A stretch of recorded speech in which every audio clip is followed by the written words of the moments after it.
We remain steadfast in our commitment in delivering local news that matters, stories that inspire, enriching the lives of Filipinos in the Philippines and across the globe. This is your GMA Regional TV. Buong puso para sa Pilipino.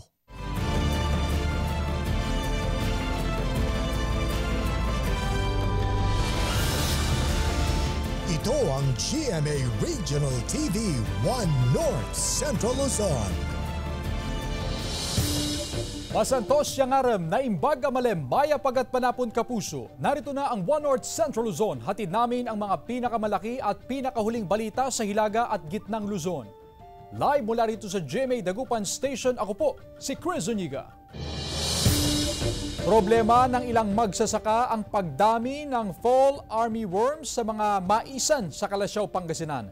Tutukan sa report ni Russell Simorio. Nasa 10 feet ang lalim ng balon na pinagkukuhanan ng patubig para sa ekta-ektaryang maisang ito sa Barangay Sungkoy, Kalasyaw, Pangasinan. Kailangan daw mapatubigan ang mga mais para hindi mabansot sa gitna ng nararanasang El Nino. Bukod sa supply ng patubig, problema rin ng mga magsasaka ang pagtama ng pesting fall armyworm sa mga pananim na mais. Talagang problema, sir. Kasi talagang binubutas-butas yung mga dahon. Mano-manong tinanggal ni Mang Donnie ang mga peste na sumisira sa kanyang pananim na mais. Kinakain ng peste ang dahon ng mais. Kapag hindi naagapan, maaari itong hindi mamunga. Mahal kasi yung gamot na para sa piste. Ginagawa ko na lang, kinakausap ko na lang yung mga piste. Bukod sa Barangay Sungkoy, may mga maisan din sa Barangay Banawang at Barangay Dinalawan na apektado ng fall armyworms ayon sa Municipal Agriculture Office. Batid ng Provincial Agriculture Office ang pagtama ng fall armyworms sa ilang maisan sa probinsya. Nagpapatupad ang ahensya ng on-site monitoring para sa anumang mitigation measures para mapuksa ang peste. May mga monitoring kami dyan, fall armyworms sa ating mga maisan, lalo na yung mga susceptible na varieties, hindi sila resistant sa armyworm. Inaalam pa ng Department of Agriculture Region 1 ang kabuang lawak ng pinsala ng peste sa mga maisan sa rehiyon. Kasama si Daryl Peralta, Russell Simorio, 1 North Central Luzon. Nagkabitak-bitak na rin ang ilang palayan sa Isabela dahil sa mainit na panahon. Natutuyo na rin ang ilang irigasyon dahil naman sa kawalan ng tubig ulan. Kaya nananawagan na ang ilang magsasaka ng tulong mula sa pamahalaan. Habang ilang magsasaka, nag-iipon na raw ng pera para sa patubig sa susunod na cropping season. No, malpas ti apit may, mangisaga na kami ti kumusto nga gastusin mi ti sumarsaro no nga panagtatalonen. Adamot ti dipwel nga usaran may kay habang dapalang ti mayaon nga danom ti ikarkarigatan mi. Nasawi naman ang 27 anyos na lalaki matapos na matuklaw ng kobra sa kanilang bakuran sa Paniki, Tarlac. Narito ang exclusive report ni Russell Simorio.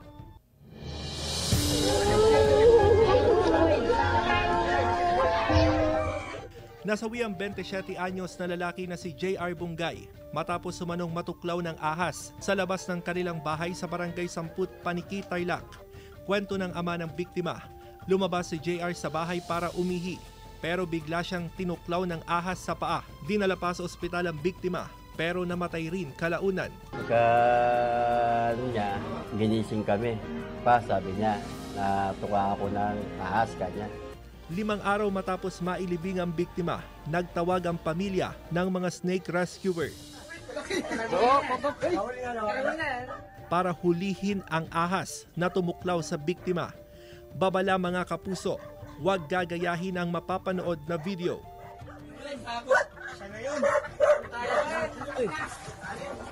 Sa ilalim ng sahig ng bahay, nakita at nahuli ang ahas. Isa itong cobra na nasa 5 talampakan ng haba. Habang pinupukpok namin doon sa loob, nabulabog yung cobra, napilitan siyang lumabas. Isinilid sa sako ang cobra at para sa kaligtasan ng mga tao roon, pinagahampas ang cobra hanggang sa mamatay. Ayon sa Provincial Environment and Natural Resources o PENRO, mahigpit na ipinagbabawal ang pagpatay sa mga wildlife animals alinsunod sa RA 9147. In case of emergency yun, pag siyempre, puprotektahan mo yung sarili mo din. Pag alanganin din, siyempre, wala kang ibang paraan kung paano mo takasan yan. May provision doon sa RA 9147. Kasama si Daryl Peralta, Russell Simorio, One North Central Luzon. Makikita sa CCTV ang impact ng pagsalpok ng motorsiklo sa garong sa National Highway na bahagi ng Barangay Labning sa San Juan, Ilocos Sur. Patay ang rider ng motorsiklo na kinilalang si Rogelio Rabang Jr., 34 anyos, residente ng Kawayan, Ilocos Sur. Hindi naman nasaktan sa aksidente ang driver ng garong na si Randy Vallador, 44 anyos, Tubong Kabugaw, Ilocos Sur. Tumanggi munang magbigay ng pahayag ang kaanak ng biktima. Mag-uusap pa raw ang kaanak ng biktima at ang driver ng garong. Tumilapon po sa may kanal na may concrete barrier yun. Doon yung tumama yung ulo niya. Kaya lang po na alis yung lock ng helmet kaya tumapon yung helmet. Samantala, bilang ng mga kinakatay na baka at kalabaw sa slaughterhouse ng Mangaldan tumaas na 1 buwan bago ang Pindang Festival 2024. May ulat si Jasmine Gabriel Galban. 2 kalabaw ang pinakakatay ni Aling Rochelle kada araw. Ibinebenta niya ang karne sa pamilihang bayan ng Mangaldan, Pangasinan. Unti-unti na raw tumataas ang demand sa karne ng kalabaw. Malapit yung laman, malakas yung laman sa mga shawarma po. Sa monitoring ng Slaughterhouse Division, tumaas na ang bilang ng kinakatay na kalabaw at baka 1 buwan bago ang selebrasyon ng Pindang Festival 2024. Mula sa halos 20 kada araw, umaabot na ngayon sa mahigit 30. Wala naman daw problema sa supply dahil maraming nakukuhang kalabaw at baka sa Urdaneta City sa Pangasinan. Ganon din sa Isabela, Nueva Vizcaya, Cagayan at La Union. Mahigpit ang monitoring ng Slaughterhouse Division sa lahat ng kinakatay na baka at kalabaw sa bayan. Nagpapatupad ng 4 to 6 hours na resting period policy bago katayin ng mga alagang hayop para matiyak na walang sakit ang mga ito. Ngayon na nararanasan ng malamig na panahon, may mga alagang kalabaw at baka na tinatamaan ng trangkaso. Mahirap din kasi siyempre ipapasok din sa palengke natin. Siyempre dapat fit for human consumption palagi ang iniisip namin. Walang paggalaw sa presyo ng karne ng baka at kalabaw ngayon. Naku, sana ganito na lang para hindi na kami mahirapang mag-budget. Kasama si Jing Dakanay, Jasmine Gabriel Galban, One North Central Luzon.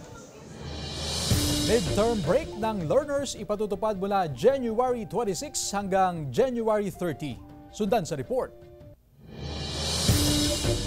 Kasalukuyan ang exam ng mga learners sa mga pampublikong paaralan para sa second quarter. Huling linggo na nila ito sa paaralan dahil sa kanilang midterm break na mag-uumpisa sa January 26 hanggang January 30. Balik klase ang learners sa January 31. Muling ipinaalala ng Department of Education ang no assignment, no school activities policy para ma-enjoy nila ang kanilang bakasyon. Since katatapos lang ng quarter 2, getting ready for quarter 3 na sila, pagbalik nila. Samantala, inaabangan tuwing Pebrero ang selebrasyon ng Valentine's Day at syempre tuwing Hearts Month, nariyan din ang Junior and Senior Promenade o JS Prom sa mga paaralan. Pansamantalang natigil ang pagsasagawa ng JS Prom sa mga paaralan noong 2019 kung kailan tumamang pandemya. Noong nakarang taon lamang ito na ibalik kaya marami raw ang gustong makaranas ng aktibidad na ito. Pinaghahandaan na ng Dagupan City National High School ang JS Prom. Bibigyan daw ng prioridad ang seguridad ng mga estudyante na lalahok sa aktibidad. May mga medical people pa rin kami to be assigned. But compared to last, hindi na siya ganun ka-very strict. Pinapayagan naman daw ng DepEd ang mga ganitong aktibidad basta may pahintulot ang mga magulang sa kanilang mga anak. Hindi rin daw ito sapilitan kundi voluntaryo lamang ang pagsali rito. Ito ay non-graded. Ibig pong sabihin, ito ay yung mga off-campus activities na kung saan ay these are voluntary. Pag hindi po sila attend, hindi po ito compulsory. Kasama si Ron Alistair Tanyedo, Joan Punsoy, One North Central Luzon. Ito ang GMA Regional TV 1 North Central Luzon.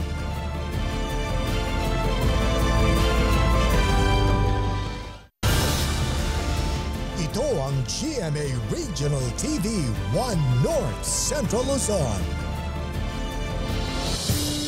Mga kapuso, ipinatutupad ang panibagong traffic rerouting para maibsan ang trapiko sa mga ginagawang kalsada sa downtown area ng Dagupan City. At kaugnay niyan, makibalita tayo live kay Joan Punsoy. Joan? Chris, ipinatupad nga kahapon itong panibagong traffic rerouting sa lungsod ng Dagupan. At ayon naman sa POSO, nakikita nila na pansamantala o bahagya nga na naibsan itong traffic build-up, particularly dun sa area na merong ginagawang kalsada matapos ngang mabawasan itong bilang ng mga sasakyan na dumadaan sa lugar. Muling nagpatupad ang Public Order and Safety Office ng panibagong traffic rerouting sa Dagupan City. Layo nitong maibsan ang trapiko sa lungsod habang hindi pa natatapos ang mga road construction project sa Central Business District. Sa ngayon, naging effective po yung pinag-anuan namin na kung saan ang pwede silang dumaan. Katulad ng San Carlos, Maluwod na ho sila dadaan. Exit na ho sila sa Maluwod din po. Binago ang ruta ng mga jeep na biyaheng Kalasyaw, San Carlos City, Orbistondo, Malasiki at Bayambang. Para sa mga biyaheng Kalasyaw, mananatili pa ring pasukan ang kalsada sa Karanglaan Mayombo, pero kailangan ng lumiko sa Herrero Street, imbes na sa MH Del Pilar Street, palabas ng A.B. Fernandez Avenue, malapit sa Quintus Bridge, patungo sa Burgos Street, Perez Boulevard at kakanan sa Perez Market o ruta patungo sa City Health Office at Philippine Red Cross, palabas ng Mayombo at Karanglaan. Nahirapan kami, siyempre, malayo na naman. Tapos nawala yung passengers namin. Bagong ruta. Iwas sa traffic, medyo maganda ngayon. Para naman sa mga biyaheng San Carlos City, Orbistondo, Malasiki at Bayambang, magsisilbi ng entry ang Maluwod Road patungo sa Perez Boulevard, Rizal Street, A.B. Fernandez Avenue, papasok sa Burgos Street at muling lalabas sa Maluwod Road. Kapansin-pansin na sa bagong ruta ng mga pampasaherong jeep, ginamit ng ilang interior roads upang mailihis ang mga sasakyan sa mga ginagawang kalsada sa lungsod. Pakiusap ng POSO sa mga may-ari ng sasakyan sa mga loobang kalsada na iwasang pumarada sa gilid ng kalsada para hindi makasagabal sa daloy ng trapiko. Chris, kung matatandaan, itong mga jeep na binigyan ng panibagong ruta, ito yung mga sasakyan na dating dumadaan doon sa area na merong ginagawang kalsada. Pero iniwas na sila doon sa area na yon at ang tanging dumadaan na lamang doon sa area na merong road rehabilitation, itong mga pampasaherong jeep na biyaheng bunuan at mga private vehicles. Nilinaw din ng Public Order and Safety Office na pansamantala o temporary lamang. Ito ay pinatutupad nga na panibagong traffic rerouting at posibleng mabago ulit ito sa mga susunod na linggo depende nga sa magiging sitwasyon ng traffic build-up at the same time nga sa pag-usad ng proyekto. Chris? Maraming salamat, Joan Punsoy. Samantala, sinimulan ng ayusin ang mga pundido at sira-sirang street light sa Barangay Malabago, Kalasyaw, Pangasinan. Sundan sa ulat ni Russell Simorio. Sinimulan ng ayusin ang mga sira at pundidong street light sa Barangay Malabago, Kalasyaw, Pangasinan. Inirereklamo kasi ng ilang motorista na mahirap dumaan sa kalsadang bahagi ng barangay tuwing gabi dahil sa kawalan ng street light. Rehabilitation and construction additional or especially focus doon sa mga area na madilim talaga na walang street light. Sa tinatayang 5.7 million pesos na 2024 budget ng barangay, 20% ang nakalaan sa development fund. Ito ang gagamitin sa mga proyekto gaya ng pagpapatayo ng karagdagang street light at pagbili ng mga solar light para makatipid sa kuryente. Probably by this coming first quarter, yung sa 20% na development fund, may apply na yung mga projects doon para sa barangay, which is yun yung napaka-focus talaga namin. Makatutulong daw sa pagpapanatili ng peace and order ng barangay ang pagkakaroon ng street lights. Delikado po kasi para sa amin, kaya kailangan maging malinaw kasi para sa amin. Lalo na po kaming mga magulang kung ang anak po namin ay nasa labas. Di po namin alam kung yung kaligtasan po nila ang... Kasama si Daryl Peralta, Russell Simorio, One North Central Luzon. Patay ang rider ng motorsiklo matapos na sumemplang sa kalsada sa Santo Domingo, Ilocos Sur. Nakatutok si Ivy Hernando. Patay ang 40 anyos na si Joans Delgado matapos sumemplang ang minamaneho motorsiklo sa Barangay Road ng Vacunero, Santo Domingo, Ilocos Sur. Nagtamo ng multiple injuries ang biktima. Iniuwi na ang kanyang labi sa Santa Teresita, Cagayan. Ayon sa pulisya, nasa impluensya ng alak ang biktima na mangyari ang aksidente. Wala pang pahayag ang kaanak ng biktima. Patay ang isang rider matapos sumalpok ang minamanehong motorsiklo sa 10-wheel truck na nasiraan sa Roman Superhighway na bahagi ng Barangay Townsite, Mariveles, Bataan. May inilagay naman daw na warning device pero posibleng hindi napansin ng biktima. Tumilapon ang biktima pero sakto naman ang pagdating ng isa pang motorsiklo at nasagasaan ang biktima. Sugatan din ang nakasagasang rider na harap sa kaso ang driver ng truck. Sugatan ng isang lalaki matapos sumalpok ang minamanehong motorsiklo sa nakaparadang truck sa Barangay 16 San Nicolas, Ilocos Norte. Ayon sa PNP, nasa impluensya ng alak ang driver ng motorsiklo at hindi raw napansin ang truck. Kasalukuyang nasa pagamutan ang biktima. Ivy Hernando, 1 North Central Luzon. Inaasahan ng Comelec Pangasinan na mahihigitan nila ang 2,156,000 na bilang ng registered voters noong nakaraang 2023 Barangay and Sangguniang Kabataan elections. Kaugnay ito sa isinasagawang continuation ng voter registration para sa 2025 national and local elections na magsisimula sa February 12 hanggang September 30, 2024. Magpapatupad ng satellite registration ng Comelec sa mga barangay, mall, paaralan at piling pampublikong lugar. Kasama rin sa kanilang pinaghahandaan ang pagbibigay ng notice sa mga botante na subject for deactivation. Sa iba pang balita, 40 pesos kada araw na renta kada stall ipinatutupad sa modernong palengke ng La Paz Abra. Sudan sa report. Formal nang binuksan ang bagong tayong public market ng La Paz Abra. Itinuturing itong modernong palengke na pinondohan ng DPWH katuwang ang lokal na pamahalaan. Mayroong conducive stalls, affordable na renta at malawak na parking area. Ayon sa lokal na pamahalaan, ang mga tindera rito ay mula pa sa iba't ibang bayan sa Abra. Ayon sa market administrator, aabot sa 121 na stalls ang makikita sa loob ng palengke. Affordable umano ang renta na 40 pesos kada araw ang singil. Ikinatuwa ng mga business owners sa Lawag City ang extension ng renewal ng business permit hanggang February 29. Mula ito sa January 20 na itinakdang deadline ng pag-renew ng business permit. Ayon sa Business Permit and Licensing Office, nasa mahigit 3,000 pa lang ang nakapag-renew ng permit mula sa target na 6,000 business owners. Nakaapekto raw sa mabagal na proseso ng mga dokumento ang mahinang signal ng internet. May tourist police na sa heritage site ngunit plano ng Ilocos Sur Police Provincial Office na magtalaga ng karagdagang puwersa at gaya sa mga gwardiya sibil, may sariling uniforme rin. May salakot at uniforme na hawig sa lumang panahon. Mananatiling may service firearm pa rin ang mga pulis ayon sa Provincial Director. Malaking tulong daw ito sa lumalaking tourism industry ng lungsod. Jarek Pasiliao, 1 North Central Luzon. Pinangunahan ng city government ng Olongapo ang pagpapakawala sa 100 na baby pawikan sa baybayin na bahagi ng lungsod.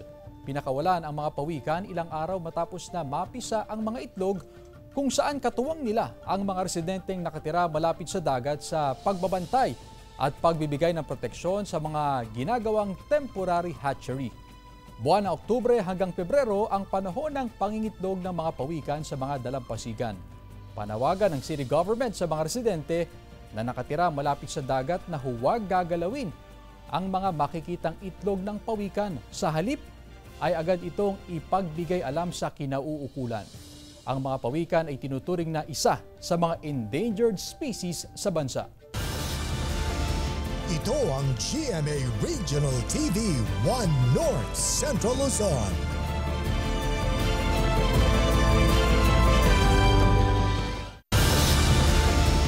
Ito ang GMA Regional TV 1 North Central Luzon.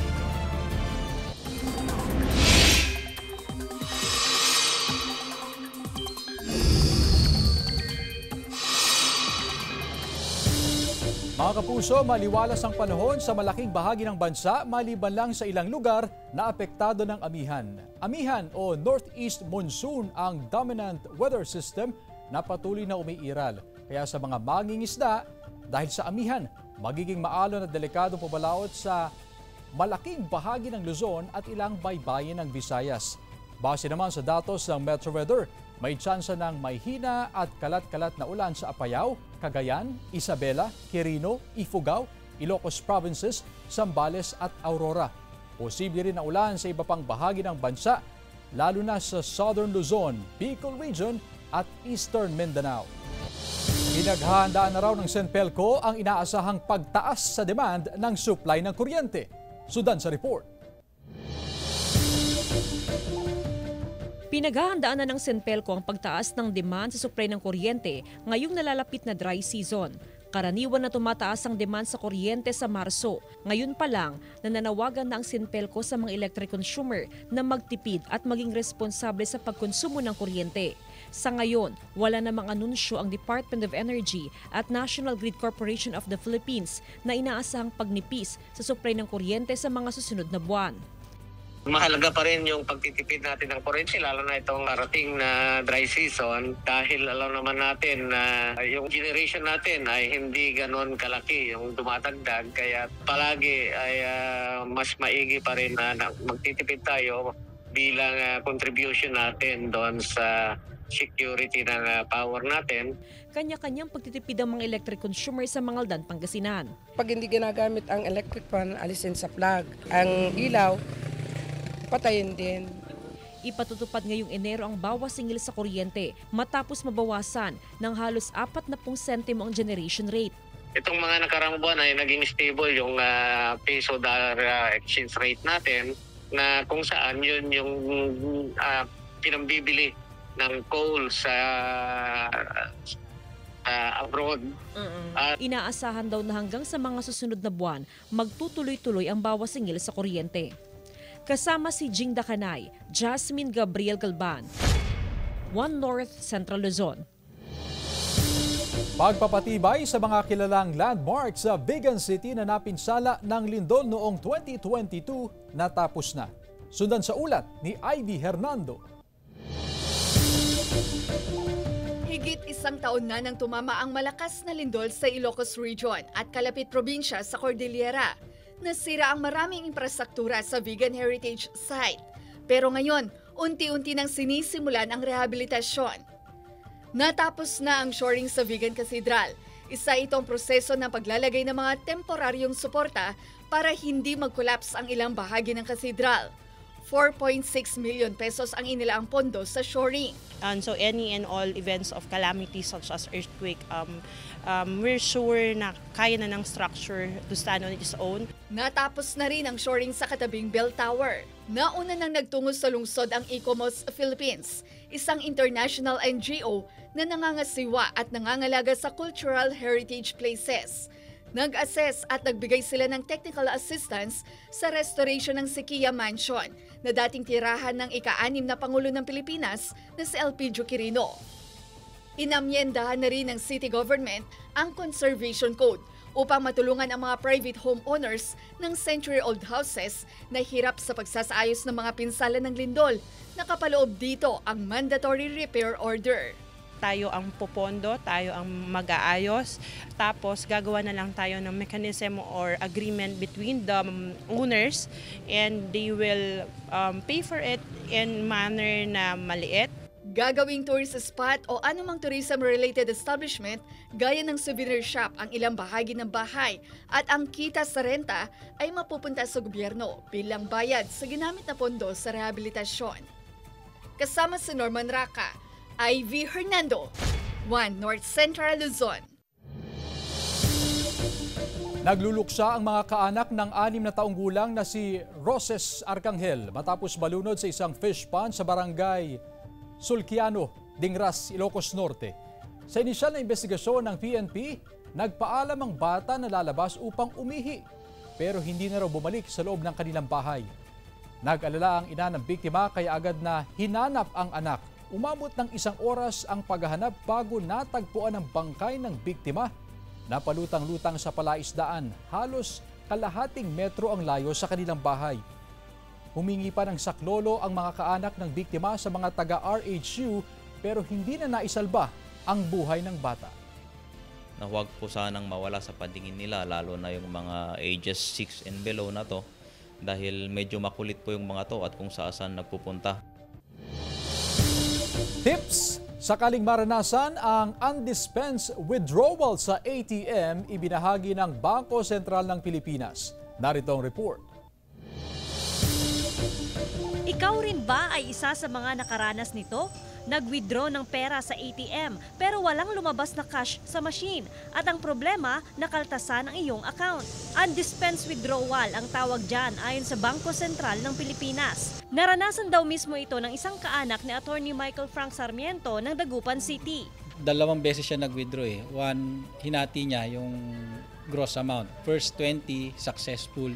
And then yung second withdrawal, based sa machine, tsaka resibo, and using the app na withdraw pero walang na-dispense na amount. Itinago nila ang resibo at ipinakita sa bangko saka ipinaliwanag ang nangyari kaya naibalik din ang nakaltas na pera. Paliwanag ng BSP, hindi raw maiiwasan na mangyari ito. Like any other machine, ang ATM ay hindi naman infallible. May mga technical issues din siguro pag nangyayari yon, pero sigurado naman na ma-resolve din agad yon. May mga ways naman tayo. May payo ang BSP kaugnay rito. Una, isulat ang petsa, oras, ATM location at iba pang impormasyon tungkol sa naging transaksyon. Pangalawa, itago ang resibo o kuhanan ng larawan o ipa-photocopy dahil merong mga resibo na madaling mabura ang mga nakasulat. Pangatlo, kaagad ipagbigay alam sa mga kinauukulan ang nangyari. Tumawag sa inyong bangko at sabihin ang detalye ng insidente. Pang-apat, magsampa ng formal na reklamo. Kung sakaling hindi kaagad matugunan ang insidente o hindi na ibalik ang pera, magpadala ng sulat reklamo sa bangko kasama ang mga mahalagang dokumento katulad ng resibo. Panglima, iulat sa BSP. Kung hindi aksyonan ng bangko ang reklamo, ipagbigay alam ito sa BSP. Isama ang mga detalye at kopya ng mga dokumento. Kasama si Ron Alistair Taniedo, Joan Punsoy, One North Central Luzon. Mga estudyante sa iba't ibang paaralan sa Pugo, La Union nagpakitang gilas sa street dancing competition sa Tinumbo Festival 2024. Silipin sa report ni Jasmine Gabriel Galban. Nagpakitang gila sa street dancing competition ang mga estudyante sa iba't ibang paaralan sa Pugo, La Union bilang bahagi ng selebrasyon ng Tinumbo Festival 2024. Mula sa todo bigay na performances hanggang sa nagagandahan at makukulay na costume at props, makikitang handang-handang bawat kalahok. Sumasalamin sa mayamang kultura at tradisyon ang bawat step sa street dancing na hango sa pinagdiriwang na kapistahan sa bayan. Ang Tinumbo Festival po, ito po yung celebration ng native way of cooking noon dito sa amin. Tinumbo means pagluluto sa kawayan, yung kung tawagin namin dito kay bolo. Nagpaligsahan sa pagkain ng pansit kabagan ang ilang grupo sa Kabagan Isabela. 6 na miyembro ang kalahok sa isang grupo. Lalantakan nila ang 3 kilong pansit kabagan. Pangunahing pagkain sa bayan ng pansit kabagan na nagbibigay ng libu-libong trabaho sa mga residente mula sa mga gumagawa ng miki, nagtitinda, nagluluto at mga trabahador. Bibigyan ng milyong pisong halaga ng mga livelihood project ang mga barangay na nanalo sa patimpalak. Dinagsa naman ng mga residente ang mga agro-eco booth na nakatayo sa Queen Isabella Park na bahagi ng Bambanti Festival 2024. Makikita ang iba't ibang ipinagmamalaking produkto sa lugar gaya ng weaved products, food products, furniture at sariwang mga gulay. Pila-pilang mga mamimili at mga turista dahil sa mga unique at pang-export na mga produkto gaya ng mga bags at fossilized flowers. Jasmine Gabriel Galban, One North Central Luzon. Samantala, mapapanood niyo po ang episode na ito at iba pang pinakahuling lokal na balita sa official website ng GMA Regional TV, www.gmaregionaltv.com. Pwede rin kayong bumisita sa aming official YouTube channel, GMA Regional TV, at i-click ang subscribe button para sa pinakamainit na balita mula sa mga rehiyon. Nais din naming pasalamatan ng mga kapuso sa Hilaga at Gitnang Luzon, maging ang mga kapuso natin abroad. Dahil sa GMA Regional TV, Local News Matters. At yan ang mga pinakamalaki at pinakahuling balita sa Hilaga at Gitnang Luzon. Maraming salamat sa pagsama sa amin pati na ang mga kapuso sa ibang bansa na tumutok sa mga balita sa rehiyon. Ako po si Chris Zuniga. Kami ang GMA Regional TV, One North Central Luzon. Buong puwersa para sa mas malaking misyon at mas malawak na paglilingkod sa bayan.